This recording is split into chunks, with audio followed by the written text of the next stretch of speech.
Assalamu alaikum and welcome to another video. Today we will talk about osmotic regulations या osmotic adjustments in plants.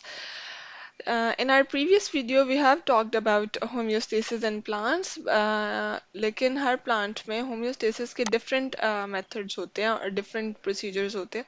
तो उनकी osmotic adjustments यानी वो water और salt content को osmotic में हम लोग वाटर और सॉल्ट दोनों चीज़ों को पढ़ रहे होते हैं तो ऑस्मोटिक एडजस्टमेंट्स जो हैं वो प्लांट्स में वो कैसे मेंटेन करते हैं today we will discuss about this in this video so let's start Bismillahirrahmanirrahim. Allahumma inni as'aluka ilman nafian. Oh Allah, I ask you for beneficial knowledge. So guys, osmotic adjustments in plants. So what does osmotic adjustments means? Yani ke plants how they maintain or how they balance their water and salt content. How they balance their water and salt content कि वो salt और water content को कैसे balance करते हैं इस चीज को हम कहेंगे osmotic adjustments in plants so in basis पे there are three types of plants basis on their osmotic adjustments there are types of plants one are hydrophytes two are xerophytes and the third ones are halophytes so let's start with the hydrophytes so, what are hydrophytes? The name presents hydro means water. So, water hydrophytes यानी ऐसे plants जो water के करीब है यानी जिनके पास water की बहुत ज़्यादा मिकदार मौजूद है plenty of water is available to these plants so hydrophytes को प्लेंटी ऑफ वाटर कैसे मिलता है because these plants live completely और पार्शली सबमर्ज्ड या तो ये पानी के अंदर डूबे हुए होते हैं या ये ग्रो ही वाटर के ऊपर करते हैं so hydrophytes are the plants which live completely or partially submerged in water यानी ऐसे प्लांट्स जो पानी के अंदर डूबे हुए होते हैं यानी पानी के ऊपर ही ये प्लांट्स जो हैं वो ग्रो करते हैं so such plants do not face problem of water shortage इनके पास तो प्लेंटी ऑफ वाटर है they do not face water shortage they have developed mechanism for the removal of extra water from their cells so इन plants को ऐसा mechanism develop करना है कि ताकि ये अपनी बॉडी के अंदर से एक्स्ट्रा वाटर को रिमूव कर सके अपने बॉडी के अंदर से extra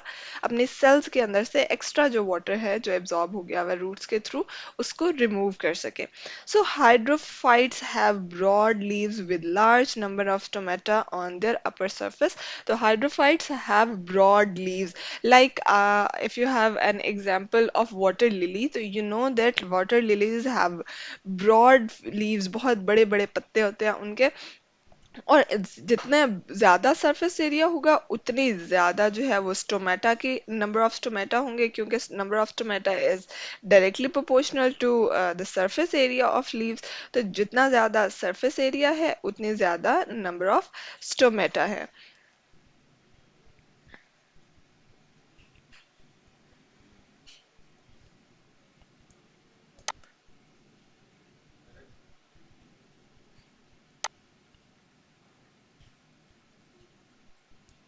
number of stomata is directly proportional to surface area. So this characteristic, कौन सी characteristic जो broad leaves की है, helps them to remove the extra amount of water. Extra amount of water को remove करने में help करता है. And the most common example of such plants is water lily. Water lily इसलिए example दे रहे हैं क्योंकि ये बहुत commonly observe किया जा सकता है. इसके अलावा भी जितने आपने plants देखे हैं जो fresh water के ऊपर grow करते हैं, वो सारे के सारे plants को हम hydrophytes की category में डालते हैं.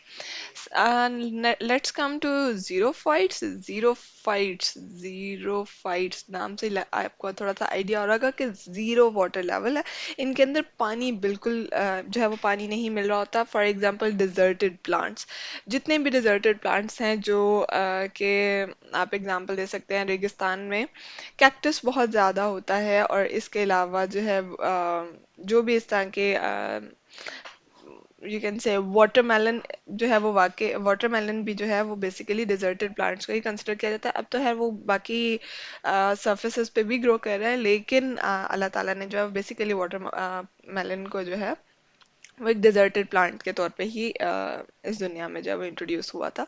वो रेगिस्तान में ही बनता है। और अभी भी अगर आपको अगर इत्तेफाक हो कि आप रेतली ज़मीन का या रेगिस्तान का वाटरमेलन खाएं, तो उसका टेस्ट आम वाटरमेलन से बहुत डिफरेंट होता है और बहुत टेस्टी होता है। So xerophytes live in dry environments. They live in dry environments. They possess thick, waxy cuticles over their epidermis to reduce water loss from internal tissues. So इनके पास तो स्टोमेटा लेवल तो बहुत थोड़ा होता है, बहुत थोड़े से स्टोमेटाज होते हैं इनके ऊपर। और इसके साथ साथ इनकी क्यूटिकल यानी जो एक लेयर जो इनके जो है बॉडी को एक्सटर्नली जो कवर किया होता है वो बहुत थिक होती है ताकि वो जो है वो ट्रांसपिरेशन ना हो उससे, और उसके जो है वो वाटर लॉस कम से कम हो जाए। This they have less number of stomata to reduce the rate of transpiration. Such plants have deep roots to absorb maximum water from soil. इनके soil के अंदर बहुत deep roots होती हैं, यानी बहुत गहरी roots होती हैं ताकि जितना maximum water जो है वो ये absorb कर सकते हैं वो कर ले। Some xerophytes have special parenchyma cells. कुछ जीरोफाइट्स ऐसे होते हैं जिनके अंदर स्पेशल पैरेनकाइमा सेल्स होते हैं इन स्टेम्स और roots in which they store large quantity of water. कुछ ऐसे जीरोफाइट्स होते हैं जिनके अंदर पैरेनकाइमा सेल्स मौजूद होते हैं जो कि वाटर को अपने अंदर स्टोर करने की सलाहियत रखते हैं। जैसे आपको आइडिया होगा कि कैक्टस को या aloe vera is a common example, हर किसी के घर में पाई जाती है। तो अगर आप एलोवेरा को कट करते हैं तो आपको फील होगा कि वो बाहर से चाहे जैसी मर्जी हो, अंदर से उसके अंदर बहुत ज्यादा वाटरी कंटेंट होता है, अंदर से उसके बहुत ज्यादा जो है वो जूसी होती है। इसी तरह कैक्टस प्लांट्स को भी अगर आप कट करते हैं या वाटरमेलन को अगर आप कट करते हैं तो यू विल फील कि उसके अंदर वाटर कंटेंट बहुत ज्यादा होता है, क्योंकि वो इन पैरेनकाइमा सेल्स के अंदर उन्होंने वाटर को स्टोर किया होता है और as per their needs they utilize that water. This makes their stems और roots wet and juicy। ये उनके stems और roots को wet और juicy बनाती हैं। And these parenchyma cells are called succulent organs। succulent organs कहा जाता है इनको, यानी ऐसे organs जैसे कुछ plants हैं वो roots के अंदर store कर रहे हैं, कुछ plants जो हैं वो stems के अंदर store कर रहे हैं। तो जिस भी part के अंदर वो उस water को store कर रहे होंगे उनको हम जो है वो सिक्यूलेंट ऑर्गन्स कहेंगे। ठीक है। Cacti, singular cactus is a common example of such plants। इसके अलावा आप इन एग्जाम्पल्स पे एलोवेरा भी लिख सकते हैं। Aloe is also a common example for xerophytes types of plants. Let's move to halophytes. What are halophytes? Halophytes, these are totally lived in water। ये सारे के सारे पानी के अंदर रह रहे होते हैं और कोई नॉर्मल फ्रेश वाटर नहीं होता ये। Basically it is not a fresh water, it is sea water. Sea water में और फ्रेश वाटर में क्या डिफरेंस है कि सी वाटर और फ्रेश वाटर में ये डिफरेंस है, सी वाटर बहुत ज्यादा सॉल्टी होता है जबकि fresh water is not that much salty. Fresh water salty नहीं होता जबकि सी वाटर सॉल्टी होता है। तो सी वाटर सॉल्टी है, ऐसे प्लांट्स के पास वाटर कंटेंट तो ज्यादा है ही है, H2O बहुत ज्यादा है, इसके साथ साथ इनके पास सॉल्ट्स के भी plenty of you can say they have plenty of salts in their environment. So halophytes live in sea waters and are adapted to salty environments। Salts enter in their bodies of such plants due to their higher concentration of sea water। क्योंकि sea water में बहुत ज़्यादा concentration होती है salts की, तो वो salt plants की body में भी enter कर जाते हैं। On the other hand, plants tend to move out their cells into hypertonic sea water। इसके अलावा जो water जो है वो tends to move यानी वो कोशिश करता है कि बाहर salts ज़्यादा है तो वो diffuse कर जाएगा hypertonic sea water की तरफ, यानी यू कैन से कि एरिया ऑफ हायर कंसंट्रेशन से लोअर कंसंट्रेशन की तरफ, यानी सी वाटर में और SEA sorry, you can learn it like this way कि sea water, and on the second hand, plant. So what happens in halophytes? Sea water में salt content ज्यादा है और प्लांट्स के अंदर सॉल्ट कंटेंट कम है। इसके अंदर सॉल्ट कंटेंट ज्यादा है सी वाटर के अंदर, और प्लांट्स के अंदर सॉल्ट कंटेंट कम है।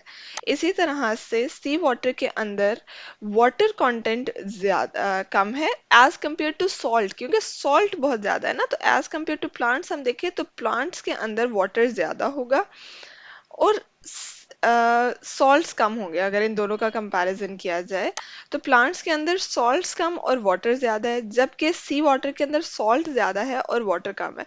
तो क्या होता है कि डिफ्यूजन प्रोसेस अगर होता है एरिया ऑफ हायर कंसंट्रेशन से एरिया ऑफ लोअर कंसंट्रेशन की तरफ, तो सी वाटर से सॉल्ट्स जो है वो प्लांट्स एब्जॉर्ब कर लेते हैं, और जो प्लांट्स के पास एक्स्ट्रा वाटर होता है उसको वो सी वाटर में रिमूव कर देते हैं या एक्सक्रीट कर देते हैं। तो plants carry out active transport to move and hold large amount of salts in vacuoles. Plants जो हैं वो salts को अपने vacuoles में store करते हैं। Salts are not allowed to move out through the semi-permeable membranes of vacuoles. Salt जो है वो membranes जो होती हैं vacuoles की उसके अंदर से बाहर नहीं निकल सकते। Semi-permeable यानी कुछ चीज़ों को allow करते हैं, बाकी चीज़ों को allow नहीं करते। So the sap of vacuole, अब sap क्या चीज़ है? Sap basically the salt content, salt and water content of vacuole जो है उसको हम collectively कहते हैं sap। तो the sap of vacuole remains even more hypertonic than sea water। तो सी वाटर में तो बहुत सॉल्ट होगा, लेकिन प्लांट भी चूंकि सॉल्ट को स्टोर करे जाता है करे जाता है करे जाता है, तो हमेशा से जो इक्विलिब्रियम रहता है प्लांट बॉडी के अंदर, तो वो सी वाटर का कंटेंट, सॉरी सॉल्ट का कंटेंट भी हाई ही रहता है वैक्यूल्स के अंदर। In this way water does not move out of the cells. जब सॉल्ट अंदर ज्यादा होगा तो उस सॉल्ट को की कंसंट्रेशन या उस लेवल को इक्विलिब्रियम में या बैलेंस रखने के लिए वाटर भी रिटेन रखते हैं प्लांट्स अपने पास। तो वाटर जो है वो सेल से बाहर नहीं आता। Many sea grasses are included in this group of plants. Sea grasses जो है वो इस ग्रुप ऑफ प्लांट्स में इंक्लूडेड है, यानी बहुत सी ग्रासेस जो है वो हैलोफाइट्स के अंडर आती हैं। So guys, this is enough for today. If you have any query, just comment down below. I'll get back to you as soon as possible. तब तक के लिए अल्लाह हाफिज।